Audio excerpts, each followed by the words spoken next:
Hello, everybody, and welcome back, you ho-ho-hos, Oh, to another hose, because they're a bunch of hoes, like Bill Goldberg says in the movie Santa Slay, which we're doing tonight here on Sons of Screens. And yes, that Bill Goldberg, the big Jewish wrestler from Georgia. And then followed by some Christmas Bloody Christmas, directed by the indie horror director that many people seem to like, Joe Begos. So yeah, we're kicking off the holiday season, folks. So stay holidays tuned. begin now. Yeah, as you can see by the Colonel's shirt, his We wish patriotic you Christmas. a Merry Christmas. America. And then get fucking Jimmy Stewart. Merry Christmas, everybody. So how's your week? Well, we're not gonna do it. It's a Wonderful Life. It's good. I mean, yeah, it was smooth. Work was cool. You know, getting the praises like I always do, because I'm just that fucking star-studded of an employee. And nothing pissed me off this week. It was good. It was What's always a good solid. thing? Always a Yeah. good thing. And I just same old routine. I came home, either watched some sports or some movies, and called called it a week. And now here we are on Friday. Yeah, and the other night I messaged you at I think it was almost midnight or almost 1 o'clock because the Thunder were still playing. I know, yeah, they didn't start till 10 p.m. my time. I try to go usually I try to make 11 p.m. my bedtime. Yeah, That'll give me exactly 8 hours until I have to wake up. I never fall asleep at 11. I toss and turn to like 1 or 2, but yeah. if I have the game on, then I definitely won't go to sleep. So Yeah. that night, yeah, I went night.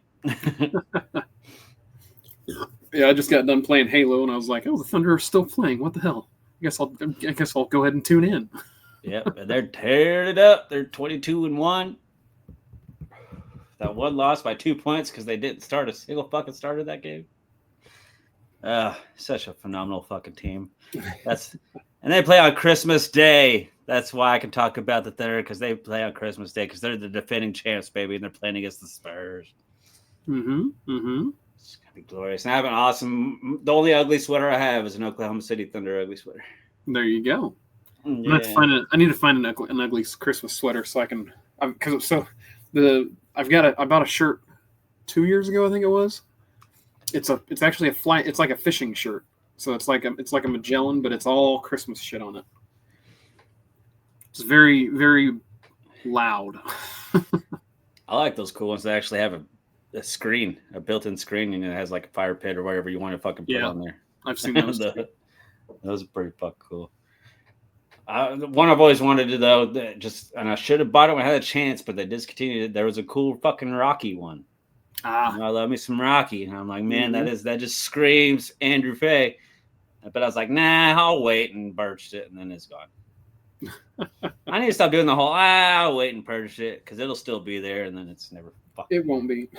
Mm-hmm. Yeah, we went and bought some Christmas decorations today, because I've done a terrible job at getting our Christmas lights up the last 2 years. So we decided that we went to one of our toilet flusher things broke, so we had to go get some of that. And Lowe's was having their Christmas stuff out, and we decided that we were going to go ahead and buy some outdoor Christmas decorations, because if I fail at getting the Christmas lights up again this year, at least we will have some decorations out. Nice. Did you get any menorahs or some dreidels to represent the Jews?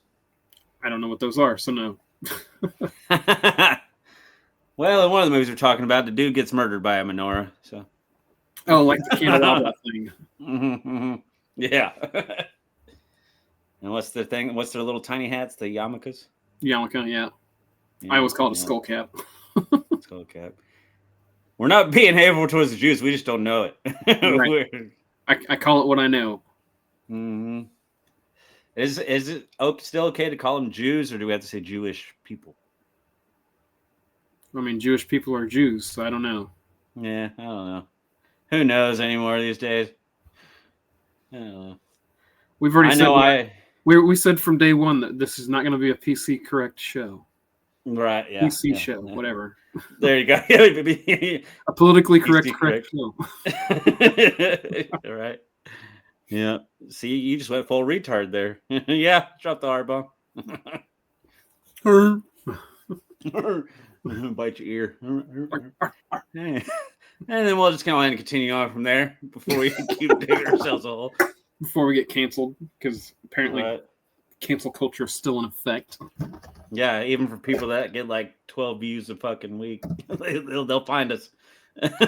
Well, I mean, we got a copyright strike that whenever you put the Marilyn Manson, or not Marilyn Manson, Charles Manson song on there. Yeah. For like 2 seconds. I was like, I just play a little clip. YouTube's weird like that. Yeah. But then I watch people like show an entire movie or play an entire song and so I'm like, what are the rules here at YouTube? I don't understand. Yep. We'll figure it out one of these days. I mean, we can sing all the songs we want because I don't think their algorithm or whatever will catch us as long as exactly like them. I mean, I've been told, maybe it was you that told me, like as long as we're the ones singing it, it's not copyright because it's me doing it or it's you doing it. It's not us playing something that's been recorded. Right. Well, in like past vlogs and stuff like that, I've recorded people doing karaoke. That shit don't get taken down. I guess because it's not the voice of them, or I don't know. I'll never figure out YouTube. I love you, YouTube. Don't get me wrong. You got a lot of cool shit on there. I don't. I love me some YouTube. I'm on the YouTube watchers. Let's pull out our random beers because I'm a little worried about mine. It's a big son of a bitch. So okay. This is literally a random beer for me. So about a year ago, we bought a mystery pack that was basically, it was just this brown paper bag. And it had random shit in it. And I didn't make it to the liquor store today, so I ended up picking this one because it kind of has a Christmas feel. But it is the Sierra Nevada Hazy Little Thing IPA. Ah. We don't carry that here in the L Dog. Well, I'm hoping it's not awful, but it's an IPA, so it probably will be. That word "little" is going to throw you off. I'm thinking it's going to be a lot. It's 6.7% alcohol, but it's a 19.2 fluid ounce can. Nice. Well, figured to kick off the holiday theme. I'm a big Sam Adams seasonal guy. Like normal, like Sam Adams, like the regular old Boston Lager. It's all right, hit or miss. But all their seasonal stuff, I'm always end up like falling in love with. So, like, I'll try their winter pack. Your cousin from Boston. Yeah. Because I love their Oktoberfest and their Jacko. That's really good. Lantern? I love their fall. Yeah, their fall lineup. I love their fall. So I figured I'd try their winter lineup. I'm gonna kick it off with the winter white ale. Spice and citrusy. I know, right? It's your basic 5.7 alcohol content. Nice and fruity. Let's see. Let me take my Rolling Rock out. From one green can to another. Which green is Christmassy. So it's not the worst IPA I've ever had. Nowhere near the best. That's good. Nowhere near the best though. So all right. Well, that's a start, I guess. Well, but it's just your initial sip. Do what? It's just your initial sip, though. You know how as they go down, they might start tasting better, or they might start getting shittier. It's true. Do what? Channeling my inner Christy there. So shout out, Christy. So, I don't have a whole lot of recent watches this week, so I'll go first since it's not going to take me very long. So, last Saturday. So we recorded on Friday. Saturday, we went and watched Wicked for Good in the theater. Yeah. What'd you think? I kept expecting to see Dorothy's face, but they did never show it. They were pretty quick about it because I think they kind of want us just to believe that it's the Dorothy that we're familiar with. And I felt like they wanted it to be like make you think that it's still Judy Garland, and they were trying to tie in the Wizard of Oz movie to where you could watch the Wizard of Oz and Wicked and they just all tie together. Right. But this Tin Man wasn't as like the old Tin Man wasn't as aggressive as this one. Oh, yeah, this fucking one, angry. He was angry, yeah. Like, good God, for I did having a heart. I found it interesting that the Scarecrow, the Cowardly Lion, and the Tin Man were all more or less created by Elphaba. Right. Well, in that reveal with the Scarecrow, I was like, oh, okay. Mm-hmm. Okay, didn't see that coming. Nope. I'm guessing any Wicked fans that are watching this have already seen the movie, so it won't be any spoilers, but yeah. Well, I won't give any spoilers, but so funny. So my daughter, so my niece on my wife's side was babysitting Luke babysitting Luke while the three of us went to watch Wicked for Good.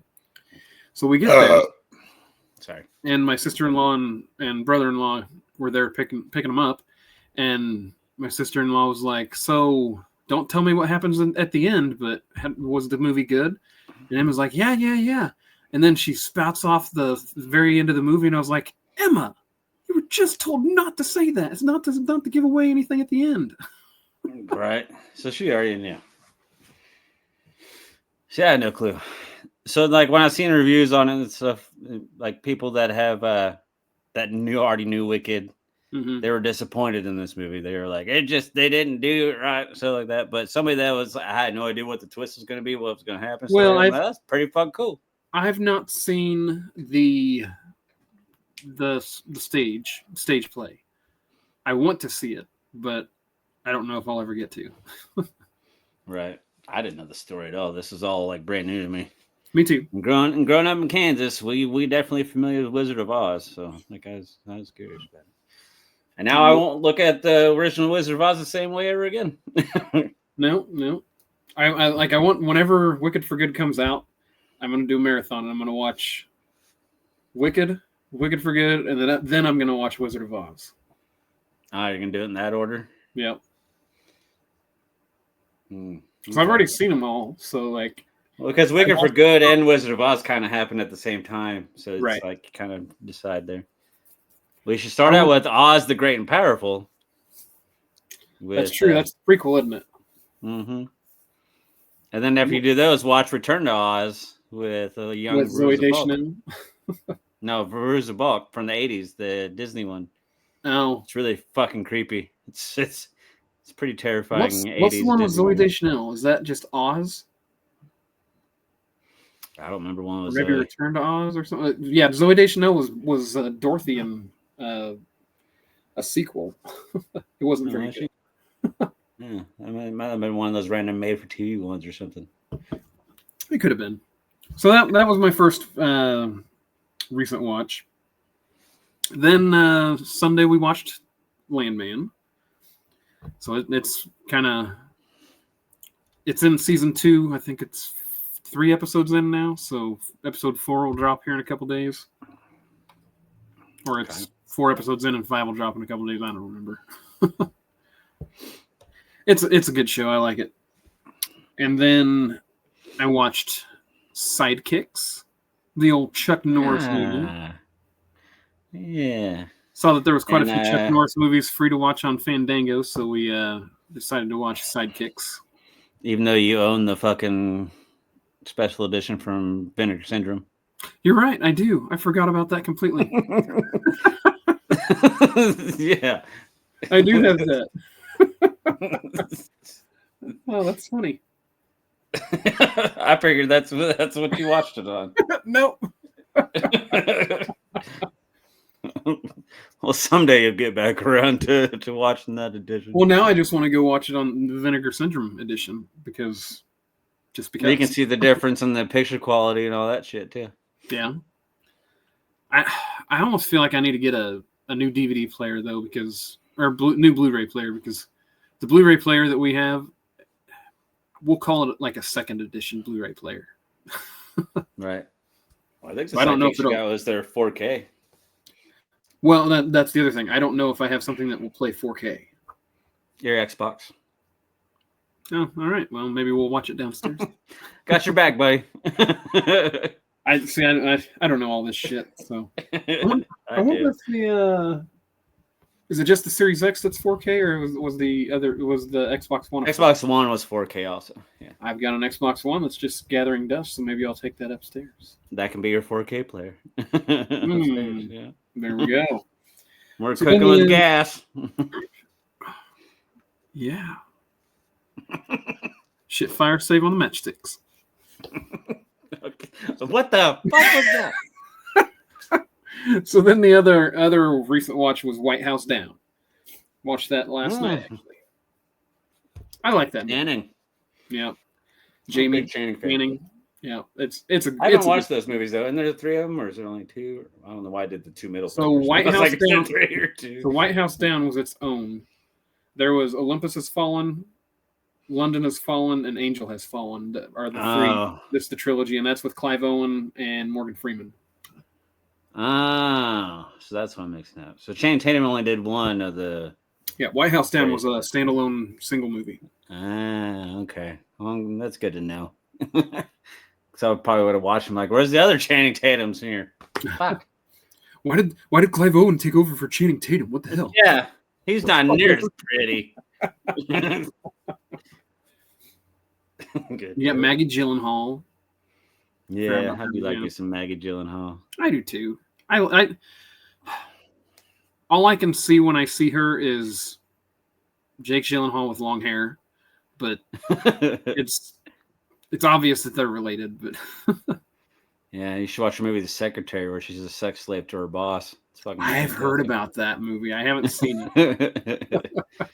And she's also doing her directorial debut coming up in a few months, or she's doing her own version of Bride of Frankenstein called The Bride. Okay, I feel like I've heard about that, but I don't know anything about it. Christian Bale is the monster. He's Frankenstein's monster. Yeah. Christian Bale's range is so crazy. Mm-hmm. Like he played like a toothpick in one movie and then like a fat guy in another one. And then speaking of IPs, he's all over the place. He's Batman. He's John Connor. Yeah. He's all sorts of fucking people. I know there's other ones too. He was somebody in the Marvel universe. Can't remember what character he was in that one, but Christian Bale was. Yeah, I think he was a villain in one of the last Thor one that everybody hated. Oh, I never saw Love and Thunder, so that would explain. Yeah, Love and Thunder. Yeah, he was the villain in that one. The problem with the Marvel stuff now is you can't just go watch a Marvel movie anymore if you haven't seen all the TV shows. I know, I hate that. Because you're not having any idea what's going on without having watched the TV shows, and the TV shows there's a ton of them now. Right, and I was hoping James Gunn wasn't going to go that route, but apparently he did, because now we have to watch fucking Peacemaker before we go watch fucking Supergirl and all that shit. What? Yeah. From what I hear, I haven't watched season 2 of Peacemaker yet, but it ties in with the new Superman and Supergirl. And okay, I didn't even know there was a new Supergirl. So. That was my reaction to motherfuckers. It's so hard to watch movies these days, people. I mean, the comic book studios. Well, I mean, don't get me wrong. I love watching TV shows. I love watching superhero TV shows. Mm-hmm. But the movies and TV shows should be separate. Damn it. Yes. They really should. Like, if you want to tie them in together, that's fine. Link them. Great. Don't predicate your movie on what happened in the TV show. And now we got an official clash between Disney and Netflix. We got Disney with their Marvel and Netflix with their DC. Yeah, because I just found this out 20 minutes ago that Netflix bought the Warner Brothers and their whole entire catalog, including HBO and DC and all that shit. It's like Disney. It's like Netflix is trying to be the next Disney. Yeah. That's good. Those are going to be the 2 conglomerate fucking massive fucking companies going head to head. Netflix and Disney. We'll see which one buys out who. For like $1 trillion, the way they're fucking spending money. It'll be the first $1 trillion purchase. Would you say that they paid was like $83 billion or something? Yeah, it was like 82.7 or something like that. Yeah. Billion with a B. The only way that Netflix or Disney is getting bought out is by about the same number of $1 trillion. Right. Yeah, no, we're going to see this rivalry go on for many years. Well, hey, fun, hopefully. That can lead to some good stuff, because if they're fighting with each other and trying to produce the best, maybe that'll bring out some good stuff. As long as they don't kill the movie theater, I'm fine. Don't kill my theaters. I even said it correctly. That's how serious I am. I didn't want them to bring back drive-ins, honestly. Right. We've got that's one, a lost cause by now. We've got one of them near us, but like it's always busy because that's the only one left in the Wichita area. It's one of the last ones in the country. Yeah, there's only so many left. I know there's the Mahoning up in Pennsylvania that's very popular. They do a lot of business because they can do a lot of cool screenings and stuff up there. Right. Can't think of any other ones around though. But I know there's a very limited number of drive-ins anymore. Well, when I win the lottery, I'm going to build a drive-in that maybe I'll build an indoor drive-in. I don't know. Because then you can run it year-round. The weather's bad. Everybody come inside. Drive your cars right in here, right in here. Yeah, you just drive it inside. Maybe I just do a covered drive-in. I say with the technology, you can just have like one of those fucking Superdome things where we'll just close the lid here. And yep. And there we go. You're going to have a great exhaust fan. I know, right? Everybody's going to fucking die from their exhaust fumes inside that son of a bitch. Yeah, we got to think more through that idea. Oh, it can happen. Like if they can drive monster trucks in Kansas Coliseum or the Intrust Bank Arena, you can have a drive-in where you go because like you just gotta have a great exhaust fan to pump new air in and old air and bad air out. Right. Nice. Is that your recent watches? And if you've got an indoor thing, people don't have to run their cars the whole time because you're inside. You can just have you can have pre-programmed audio. An IMAX drive-in. Boom. It has to be bigger than IMAX screen, though, I think. Let's reinvent the theatrical wheel here. Fucking get on winning the lottery so we can fucking do this shit. Well, I got to start buying lottery tickets before I get there. God damn it. There's always a fucking hook. There's always a fucking catch there. Yes, that's the end of my recent watches, though. Okay, yeah. Okay. Mine won't take very long. I only got a handful here. I decided during the Criterion sale, I went ahead and added another one. It's a classic from 1957 called 12 Angry Men. It was actually a first-time watch for me. It was a blind buy for me. The reason I bought it is because I always watch like actor interviews and hear like their inspiration, stuff like that. And many times 12 Angry Men gets brought up. I'm like, okay, I got to check this out. And it was really fucking good. And it's literally all just takes place in one room. This 12 jurymen trying to decide if this kid is guilty or not. Yeah, if these kids are guilty or not. So is the movie premise basically when the jury goes back to deliberate? Yeah, and all 12 of them have to agree. And It starts out 11 say guilty, and then there's that one motherfucker that says he's not guilty. Mm-hmm. And he starts pleading his case, and then the domino effect happens, and it's really fucking good. And apparently they remade it in 97 with a bunch of big names that I'll have to check out. Okay, so I was going to say I recognize the name, but I didn't know it was the 50s. Yeah, they did one in the 90s with like Jack Lemmon and Edward James Olmos. And Edward James Olmos. I like that guy. I do too. Selena. Oh, I like him from Battlestar Galactica. Captain yeah. Well, look at us. I go Selena. You go Battlestar Galactica. BSG. I hang my head in shame. Like that, yeah. Katie Sackhoff. Katie Sackhoff makes me want to. Okay. All right. Are you? I was going to rhyme with Sackhoff. What the frack? Fracking. Well, speaking of galactic fucking shit, I watched Judge Dredd with Sly Stallone. Hold on. Okay, the Sly version. I was curious. Yeah, not Dredd with Carl Urban, but Judge. I was going to say the new one I was not overly impressed by.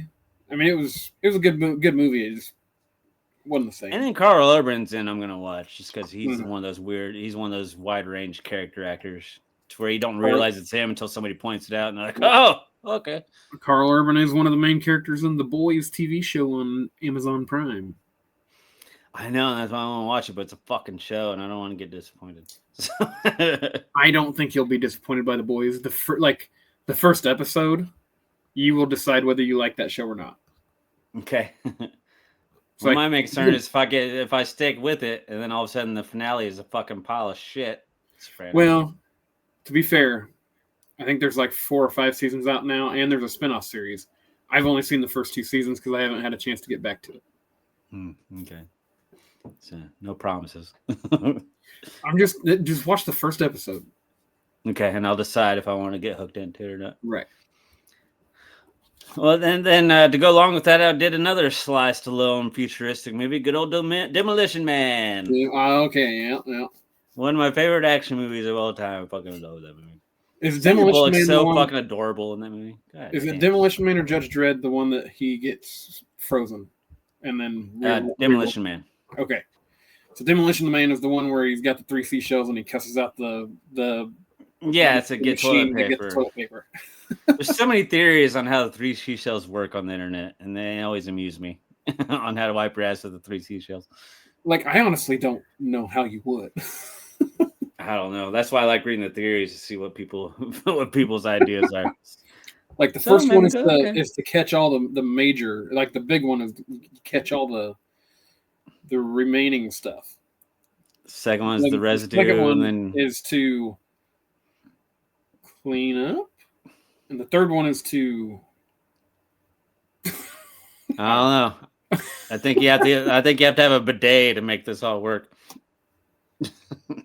So you can rinse off a shell or something. Right. I don't know. And they always predicted Arnold Schwarzenegger as president. They had the Arnold Schwarzenegger Congress Library or whatever in this movie.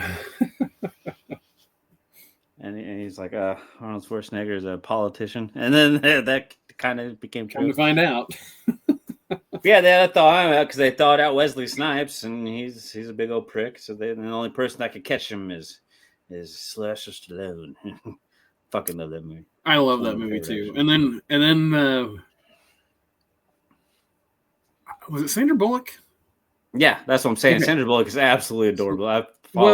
She's like whenever their sex scene, and it's fucking virtual reality. Yeah, they put that weird head shit on there. And he wants to do the mumbo jumbo and all the weird shit that he describes sex with. Yeah. It's good shit. She's like, here. He's like, okay. I don't know how this is going to work. Yeah. And he has to close his eyes and he's just seeing flashes of her go, I'm just like, that doesn't work. Physical touch there. Hell of a movie. And Taco Bell is gourmet in that too, because Taco Bell won the franchise award, so everything is Taco Bell. Even the fancy restaurants. Taco Bell being gourmet just makes me think of Idiocracy. Right, they could go hand in hand, don't they? So I watched that. One of my favorite action films also. So then I was kind of stuck with the theme and revisited iRobot. Okay. It's a good movie. You know, Will Smith. Oh, yeah. Solid movie. Kind of loses me in the middle there, but then it gets pretty good at the end, you know. Probably going to rate it. It'd be right around the stage. I do agree that the movie took a little too long to get going because you think that Will Smith is just this crazy guy for too long, and then that holds this grudge with the robots. And yep. And then there's the rogue robot, and then that movie could have been about 30 minutes shorter and it would have been fine. Right, yeah, that's true. And that was early 2000s where everything was super CGI heavy. And that was super CGI. They didn't even make an attempt to do any practical. It kind of makes me twitch a little bit. I'm like, I'm fine with CGI, but throw in some practical when you can, you know? Right. So I did that, and then I was like, well, Sly Stallone's on the brain. I'm gonna watch me some Over the Top. Okay. Little arm wrestling to win a fucking diesel truck. Like, what a weird premise that movie was, but it fucking worked. You haven't seen that one? Oh, and it is son, and it's a little shit, and I'm fucking grateful, little shit. Smack him around.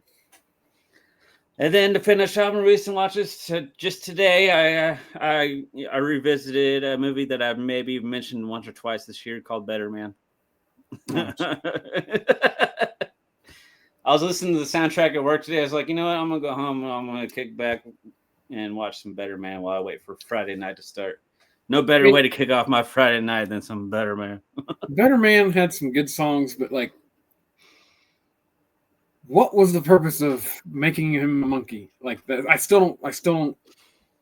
Because it feels like it feels like he's like dance monkey dance. Like it feels like a monkey in the zoo where he's being forced to perform. Okay, but like on stage and stuff like that. I mean, it made me. I don't even remember the guy's name now, but like it. Robbie Williams. Like, yeah, he had some decent music. Yeah, he was batshit crazy. Well, and as I was watching, I was like reading some more fun facts on the movie and stuff like that. Yeah, like its budget was 100 million, but then when you factor in like marketing budget and all that stuff, it was like 198 million budget, and it only made 25 million. It's considered one of the biggest flops of all time, like financially in cinematic history, and that upsets me. So I'm gonna make it a cult hit. My deathbed, I'm like, is Better Man a fucking cult hit? Do people like it? I mean, I think the producer's on the same page as me. Like, it was an okay movie at best. I don't know, like the 100. I get why it was such a high budget because you made a person an ape for the entire movie. It's a beautiful fucking movie. A CGI ape at that. Mm-hmm. And it looked good. It was nominated for Academy Award for Best Visual Effects. I mean, don't get me wrong. It looked good. It better for $198 million. My regret is like because it actually came to this theater when it dropped, and I almost went because I'm like, well, I don't give a shit about Robbie Williams, but it's a talking monkey, and I love you some talking monkeys. I do, but it was in January and it was cold as fuck, so I was like, nah, I'm just gonna stay. I do have a plan for an upcoming biopic episode. A what episode? A biopic episode. I don't know what a biopic is, but a biopic would be cool. Yeah. Sorry, I had to work that in there.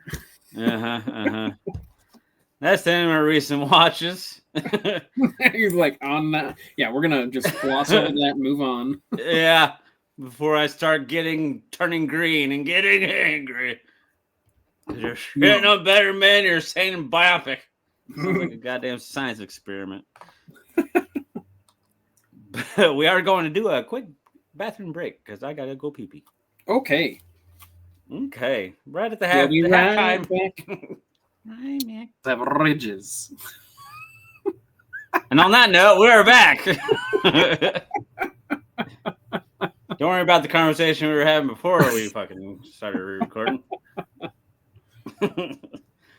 Anywho, yeah, I did finish my beer. Did you finish yours? I finished mine. What you giving your little hazy or it was an IPA. It wasn't great. It wasn't. I mean, it was over a year old, so it could have been partially that. I'm going right in the middle with mine. It was a 2.5. Okay.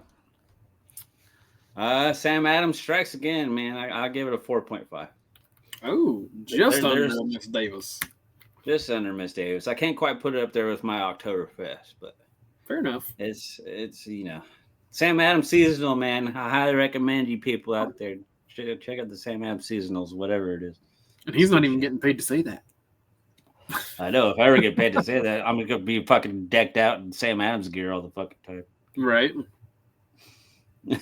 Which don't bother me.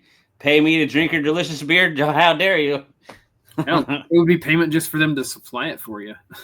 Right? Yeah. I don't need any money. Just fucking give me free beer. It saves me money. Free beer, give me 5. I guess you try. That was a weird sound effect for a high five, but it works. Whoop-a. All right. Oh, God damn it. So, the first movie we're going to do is some good old Santa Sleigh with Bill Goldberg, a Jewish guy playing Santa Claus. Not a guy dressed as Santa killing people, but actual Santa Claus. And he got released from being a good Santa, and after so many years, he finally became the evil Santa that he was always supposed to be the whole time. Yep. If you arrange the letters from Santa, you can get Satan. So, Satan's son. Yep. So yeah. I know we talked about this a little bit earlier, but the cold open to this movie So we have to start off with the cold open. Probably one of the best cold opens on a movie that I've seen in a very long time. It's one of my favorite things ever in history, Mika. It's so short, but it's so fucking sweet. Right. I mean, it was what, maybe 10 minutes? Yeah, if even that. Like, I mean, you got Fran Drescher, the nanny. Yeah, we open the movie with Fran Drescher delivering some food to the table. You got, and then we see Rebecca Gayheart. Yeah. And then we get Chris Kattan. Yeah. And then we pan over to fucking James Caan himself. Yeah, good old James Caan. R.I.P. sir. He recently died not too long ago. Yeah. But he's famous in another Christmas movie called Elf that everybody knows and loves. And then they all die. Like, they all get killed by Goldberg. Like, he comes down the fucking the chimney and breaks through the chimney and kicks the dog. Right. Well, I knew I was in for a treat when he fucking punched the dog into the ceiling fan. and then it just spun around and flew right back at him and hit the fucking chimney. What year? Elf came out in 2003. This movie came out in 2005. So it was only 2 years later that James Caan went from Elf to doing the cold opening to Santa's Sleigh. Yeah. I had a kid, James Caan. I love the Caan family. I love his son, Scott Caan. He was in Ready to Rumble. Good. I like Scott. I love Scott Caan. But yeah, anyways, he punts the dog after he comes down the chimney, which is fucking fantastic. And he burns Fame's hair off and then drowns her in the eggnog. Like, I'll say that's my favorite Christmas kill of all time. And it's one of my favorite just like horror movie kills of all time. Lights her hair on fire, and then we get to see the aftermath where she's like bald, and then he drowns her in a fucking bowl of eggnog. Which just lets me know like this movie's gonna be filled with Christmas themed kills, which I was super excited about. One of my favorite kills in the movie is when he was sucking on the candy cane and got it to the point where everybody's worried about when you're eating the candy cane. It always gets to that point, like that sharp point. Like this could be a weapon, and it was a weapon in this movie. Right. Well, and then the way he kills James Caan because he was complaining about the taste of the turkey and ends up getting killed by the turkey legs, mashing his head into it. And Chris Kattan trying to do his little fucking karate shit and just great cold opening. If anybody watches this that hasn't seen this movie, this should be enough to tell you what kind of movie you're getting into. I was gonna say, be prepared. This movie, go in knowing it's corny. It was meant to be corny. And it fulfilled that. Meant to be over the top. When I say it's filled with fucking Christmas themed kills, it definitely fucking is. Yep. I love the presents that are bombs. Like I thought that was fucking fantastic. A fun fact is Bill Goldberg met his wife on the set of this movie. Oh, nice. She's one of the strippers in the strip club. He fell in love in Santa's sleigh. Yeah, the one that's swinging on the swing from the roof. That's his wife. Okay, the one where he kind of like face in between. Yep. That ended up being his wife. The only one that's covering her nipples. I'm like, oh, look at that. We didn't get to see Goldberg's wife's titties. I mean, it's always good to have a movie with nipples in it. Mm-hmm. Which I've got nipples. Can you milk me? And then the priest, Dave Thomas, he's another famous one that we haven't seen. Yes, not of Wendy's fame. I know. I was wondering why you guys were watching that and you saw the credits said Dave Thomas. Did you guys question each other if it was Wendy's Dave Thomas? I knew it wasn't, but I was like, but I did call it out. I was like, Dave Thomas. I knew it. I fucking knew it. I was reading the credits. I'm like, I'm pretty sure Colonel Reacted to the name Dave Thomas. Well, but like they had the opening credits is where I saw it. I was like, Dave Thomas is in this movie. That's what I'm talking about. Yeah, the opening credits. Yeah. so fucking good.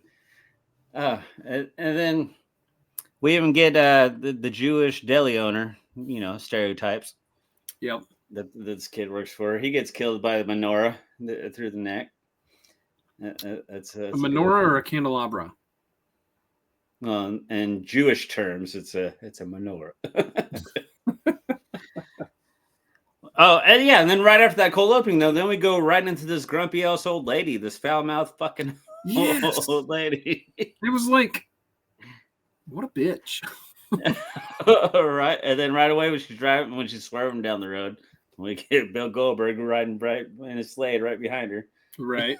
He's like, get out of the way! We didn't mind that death. That was that lady got what she deserved. She was a fucking bitch. Yeah, no, I did have to look up the girl because I saw the girl and I was like, I know this girl. I don't know from where.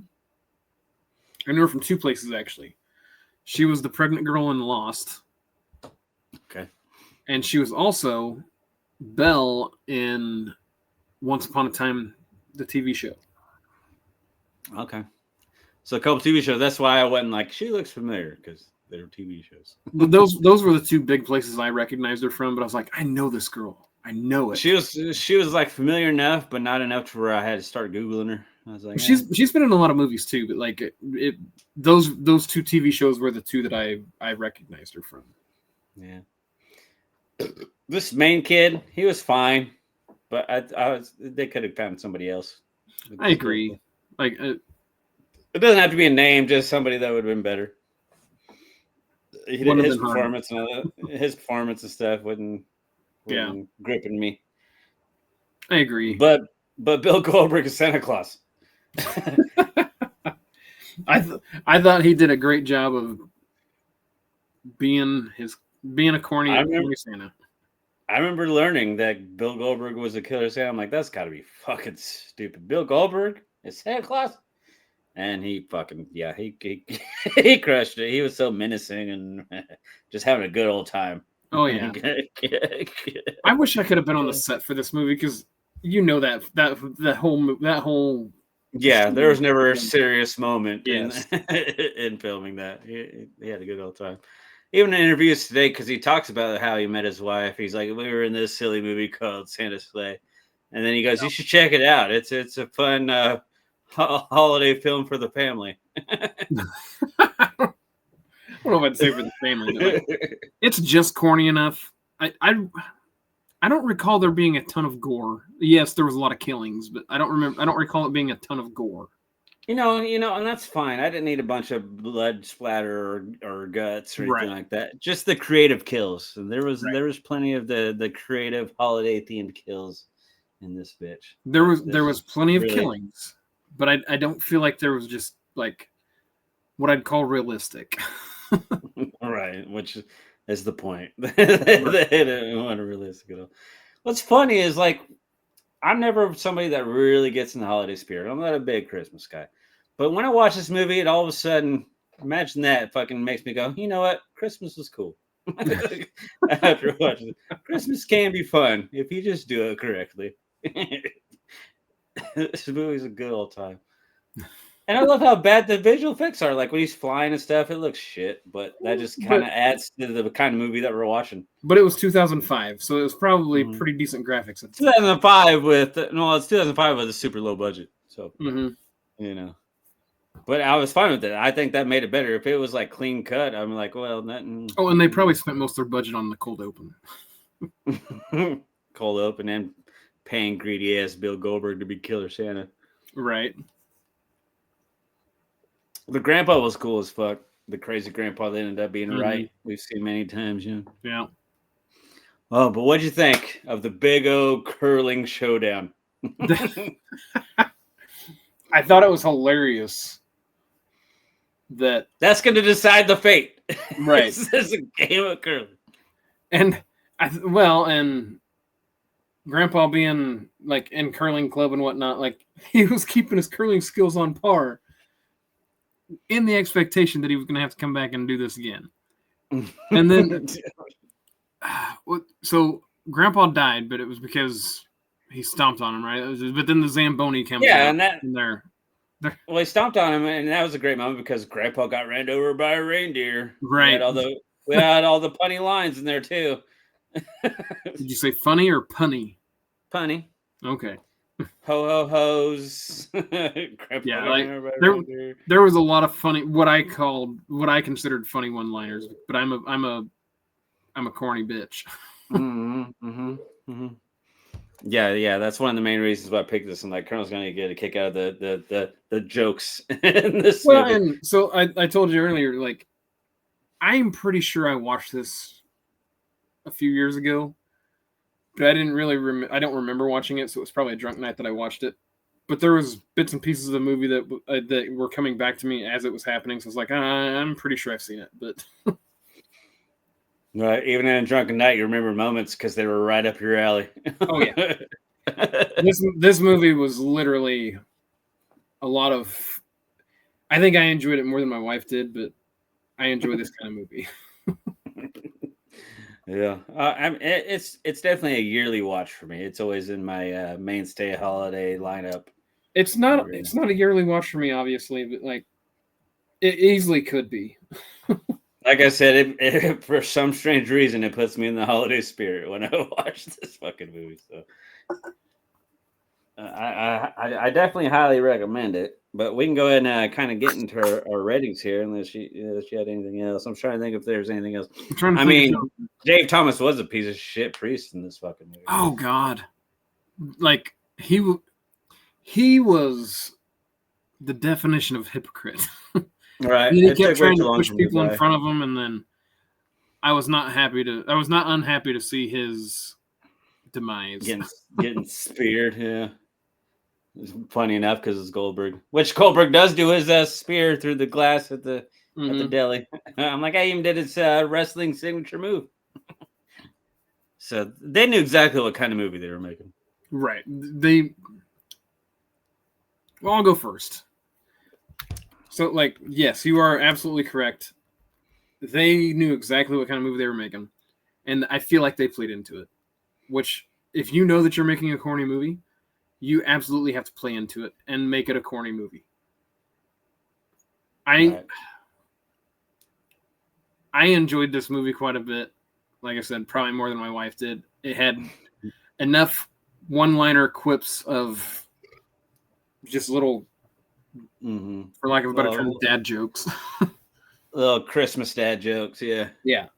I mean, this movie obviously isn't going to be a Miss Davis by any means, right. But like it's one that it tickled my pickle.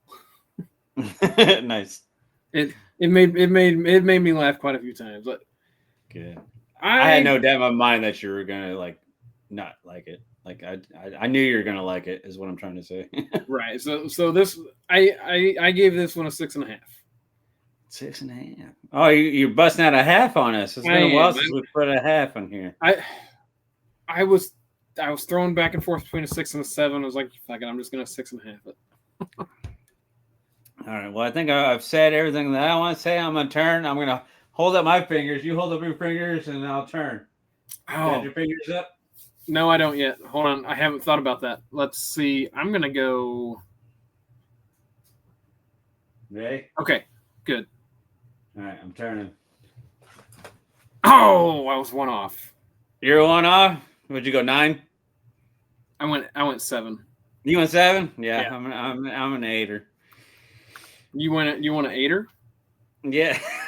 Yeah. Well, the way Goldberg ate his wife when she was swinging. Yeah, I went 8. You know, obviously I'm not even giving Miss Davis 2. I mean, I know I love giving shitty movies high scores, but this was. It was a very fun movie. Like, I enjoyed it. I will watch it again. There's just a small time frame to where I get a little bored with it, but then it kind of picks back up again, and I was like, okay, yeah. This was cool. I even like the gun transformer. That was a random transformer, a gun that turns into a transformer. You said you always wanted one, right? And how sweet was that? That's what he wanted. That's the down ass chick right there. Oh my goodness, my wife was just giving me a hard time about. Did you really just say 6, 7? Oh, because you went 6.5. I went a 6 or a 7. I was debating between 6 and 7. Did you do this? Fuck off. That was the most stupid thing I've ever seen in my life. Your rating for Santa's Sleigh was 6, 7. So? Fuck that. That's what 6.5 means. Look at this guy following tricks. What do you give Santa's Sleigh? 6, 7. All right. 7. I changed my rating. It's a 7. Okay. I convinced him to go a little higher. Stupidest thing in the world. That's awesome. Anyway, no, good call, producer. Good call. Anyway, before we finish off with Christmas, Blade Christmas, I got to pee again. We'll be right back. We'll be right back as soon as I can get my mouse to work. We're back. Back again. Shady's back. Santa's back. Tell a friend. Because you've been naughty or nice. Anyways, speaking of Santa. Well, hold on. Speaking of, before we get into the next one. Okay. Speaking of this whole 6-7 thing, I've got a funny story for you. Okay. No, it has nothing to do with Bukkake.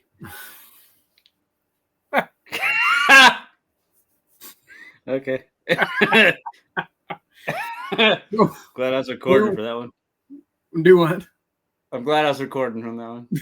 Bye for everybody. So we have this game that we have for the family when we're eating supper. We play a game called Table Topics. It's this whole box of cards.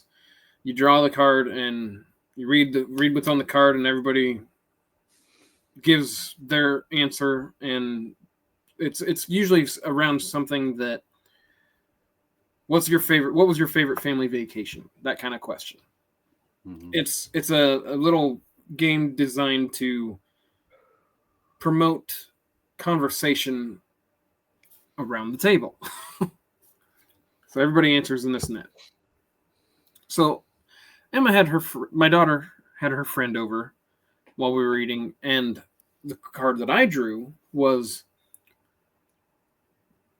I don't remember exactly, but it was along the lines of, what was the most technological advancement in your life, in your lifetime? And I said the internet. I was literally about to say the internet. My daughter looks at her friend, and her friend both are like, probably 6-7. Is it really that big of a fucking deal? And I was like, do you know what a technological advancement is? Right. I understand. 6-7 is literally a fad. It is nothing to do with technology. That's going to disappear by the next start of the school year, I'm guessing. It'll probably disappear I can't say by Christmas. I hope it's gone by Christmas, but it probably won't be. No, it's still as strong as ever, man. It's fucking insane.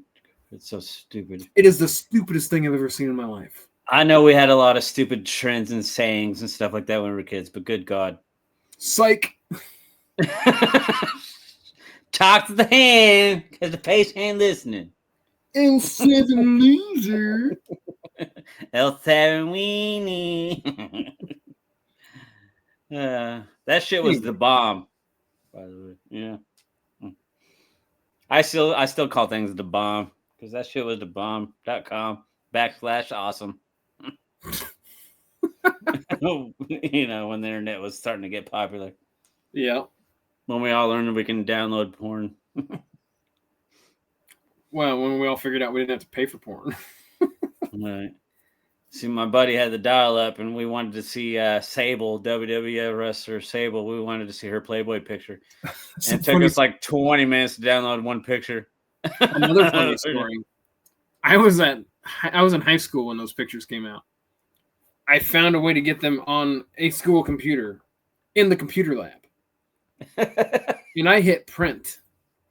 And it was taking forever, so I just hit cancel. And I walked out of the... I started leaving because I was like, well, shit. Here we are. And this was before there was individual logins. Like, these computers were always logged in as a... Yeah, they were all student. Linked up. Mm-hmm. And as I'm walking out, I see that one of the Sable naked pictures is half printed. I was like, nope, not waiting on that. I'm gone.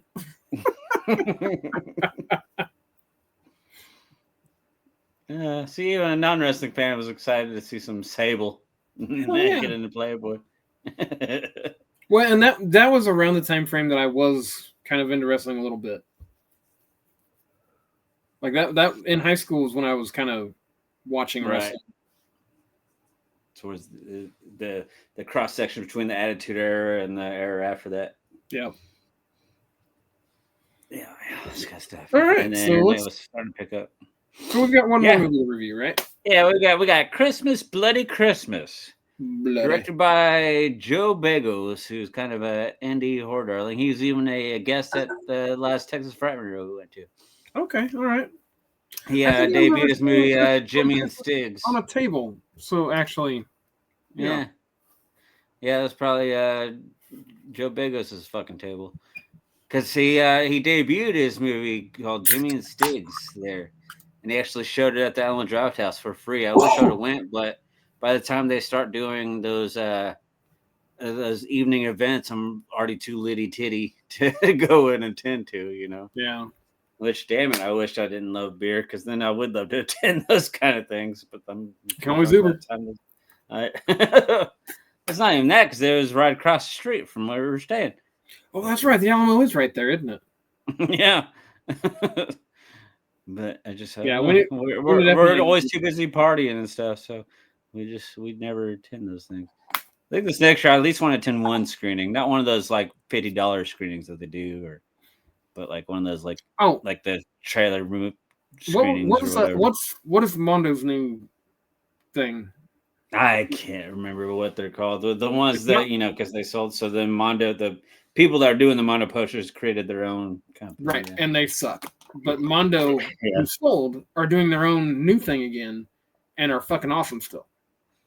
Oh, really? I didn't know that. Yeah, I didn't know that. So whoever that was, well, either way, the year Funko bought Mondo, I think, right? Yeah. The year that I did my thing stuff, I literally was the third person in line for Mondo,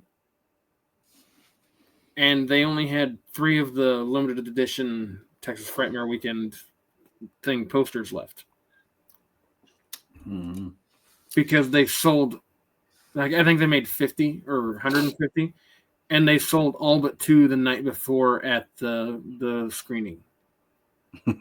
Yeah. So, yeah, gotta attend a screening if you want one of those prints. Well, right. Like, I'm very pissed off that I didn't get that now. Like, I mean, don't get me wrong. I'm very happy with what I had because it was pretty original. I mean, it was... Mm-hmm. John Carpenter even was like, I don't think I've ever seen this. I was like, yeah, because I just bought it from a creator that did it this weekend. Right. Exclusive TOW exclusive, yeah. I mean, I'm still happy with what I got, but I wanted the Mondo because I literally spent about $500 in autographs on that thing. Mm-hmm. Eventually get those bad boys framed up too. Eventually, like whenever that is actually, I am going to put that in a frame, and it's going to be like right above my head. Because like that is probably my most proud autograph thing. All right. So like that'll be framed and above my head as soon as I get Keith David's autograph on it, because I'm an idiot. And when I had the time to do it, I didn't do it because I was going to get him on Sunday, and then he got sick and went home. He got sick, yeah. But anyways, yeah, Joe Begos though was at Sorry, my bad. There's that rabbit hole I kind of go down every now and then. Well, another reason I wish I would attended that Jimmy and Stiggs premiere, because that was the very first that was his premiere of that movie. And then now Vinegar Syndrome has a nice, sweet little fucking limited edition of that shit, which sold out. I'm like, son of a bitch. That would have been cool to be one of the first ones to see that. But anyways, he did that. He also did a movie called Bliss, which our boy Farmer absolutely loved. When I did a show with Farmer, he never gave anything above a 5. He hated everything. He gave this movie Bliss a 9. I'm like, that's like the highest thing he's ever given something.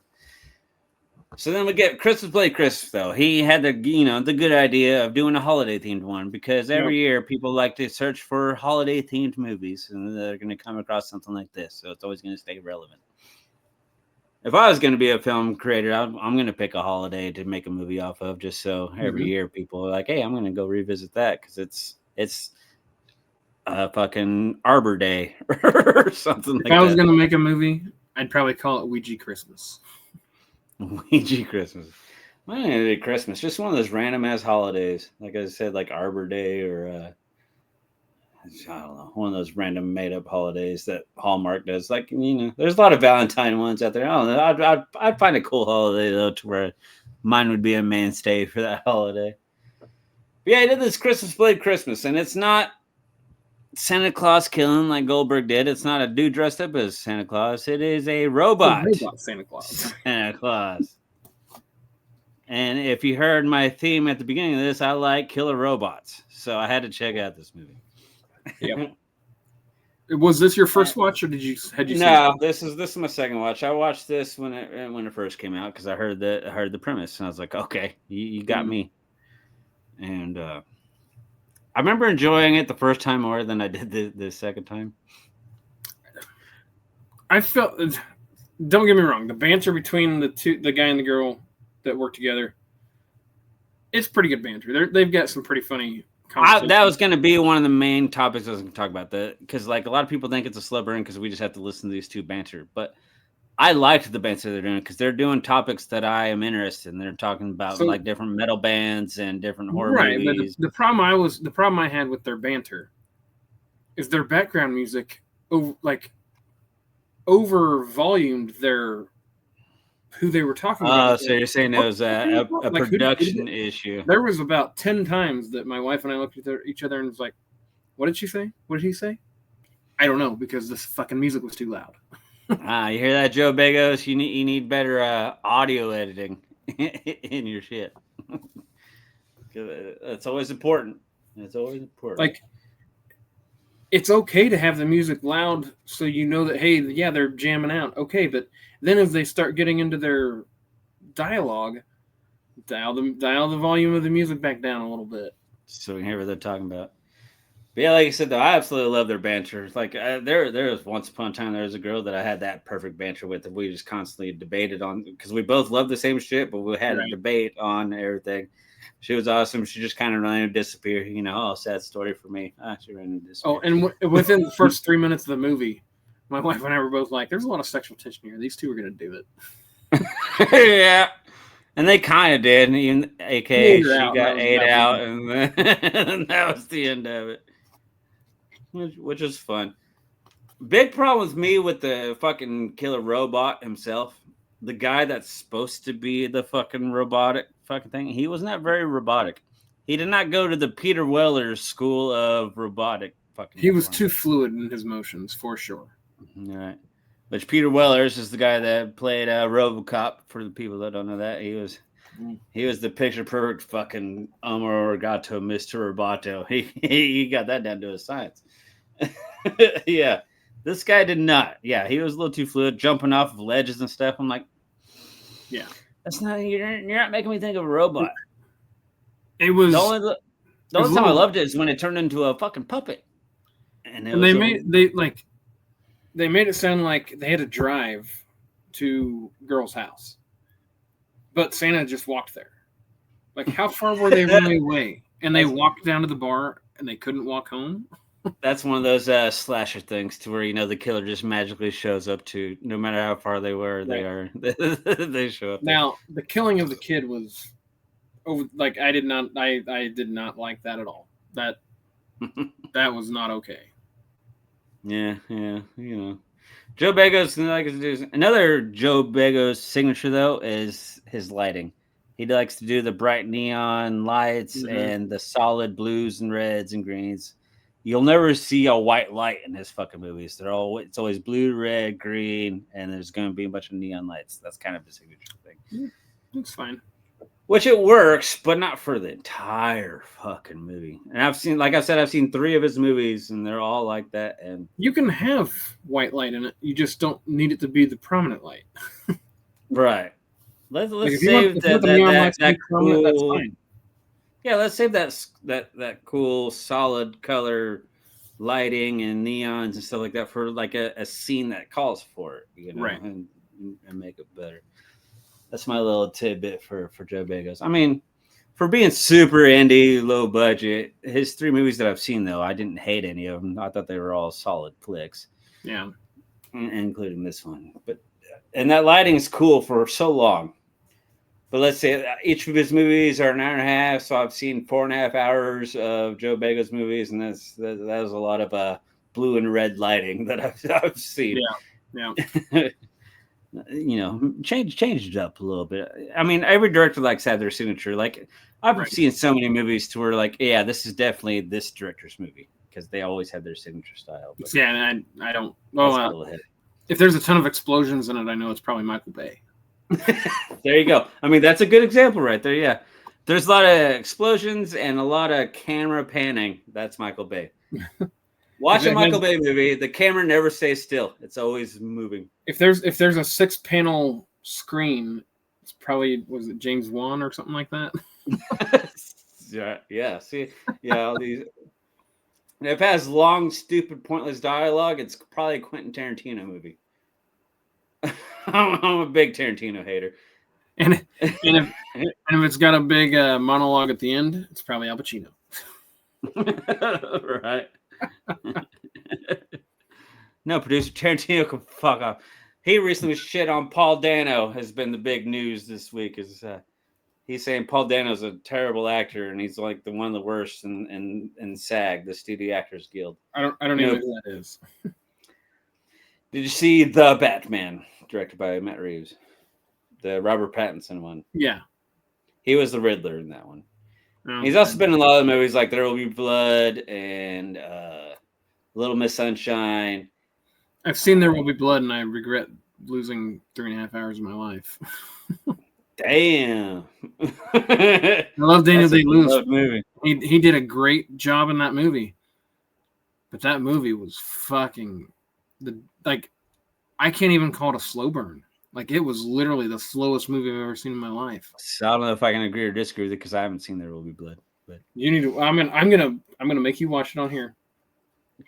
Let me watch it on my own terms. I mean, I own it because I heard it was a great movie.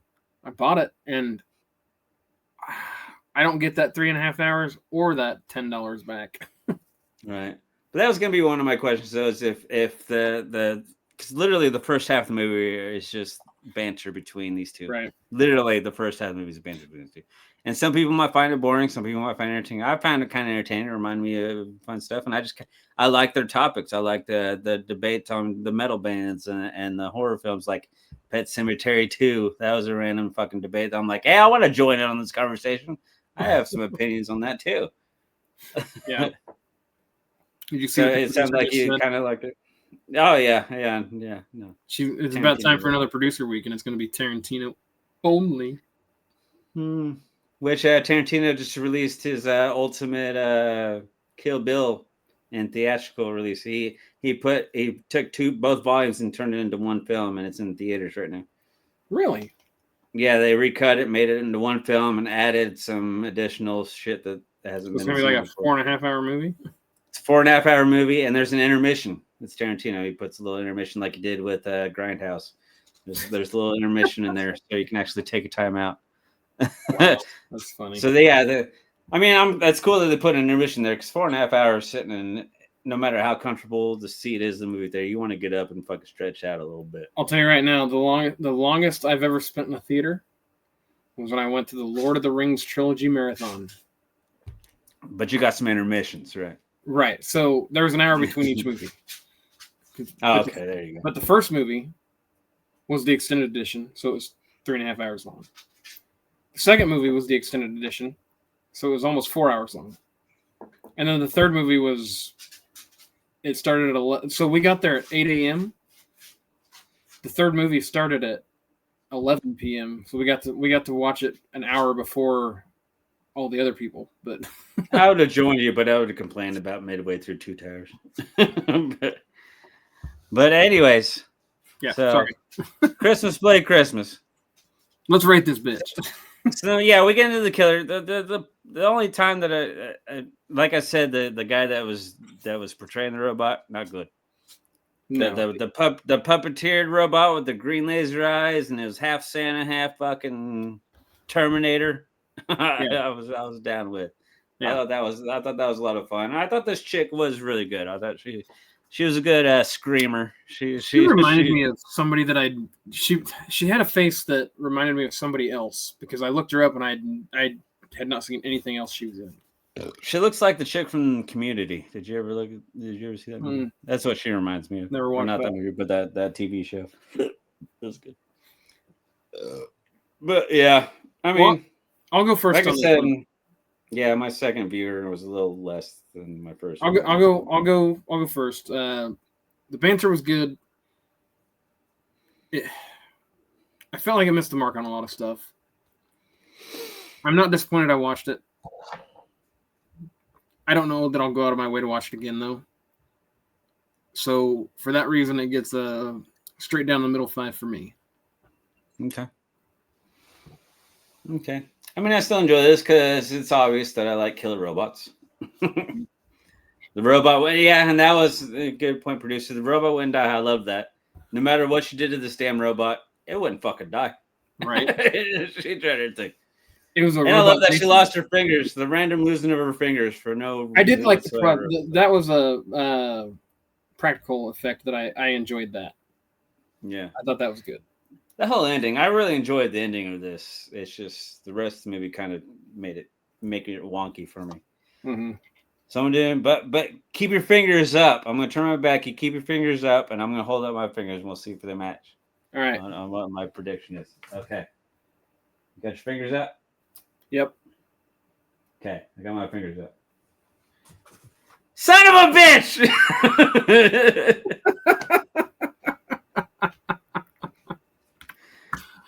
So compared to both movies, you're only 1 point off. Yep. Jesus Christ. What was the rule? We were supposed to like 2 drinks or something like that. We were. I get it. I forget how many drinks I take. You take 5 drinks, and if I'm off, I take 4 plus whatever I think. So we both get 5. So we both get 5? Okay. Well, we'll do our 5, and then you tell us what we're doing next week, sir. So next week, I think what we're gonna do is it's so cold, it's so good. We're gonna try and do a little try and get a little banter going. We're gonna say it's gonna be like that TV show. Is it Cake?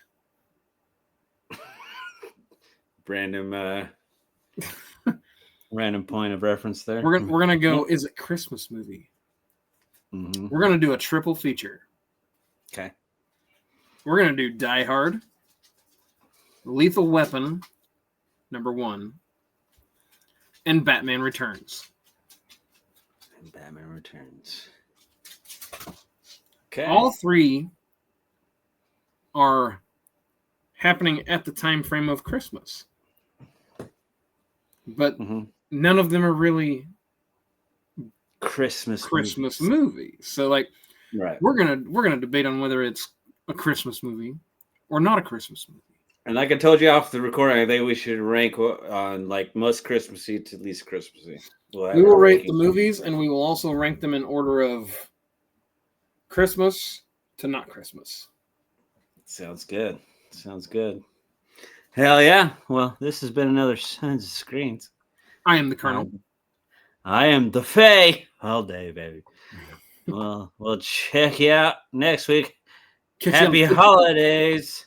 Happy holidays. Happy holidays. Can't wait to see it. Bye-bye. Go fuck yourself.